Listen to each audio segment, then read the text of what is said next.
Hello and welcome to App Guru. In this video, I will show you how to remove restriction on Messenger.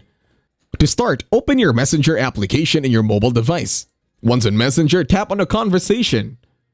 And then in here, click on the eye icon on the upper right. Then scroll down. In here you will see Restrict. Then tap on Restrict. This is an example of a conversation that we are going to be restricting over at Messenger. Once you open the conversation, you will see a big unrestrict button and you can no longer message them.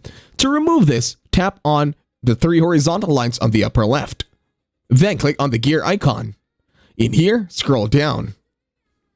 Then go to Privacy and Safety. In here, click on Restricted Accounts. And then once you tap on it, you will see the conversation once again. Now tap on Unrestrict.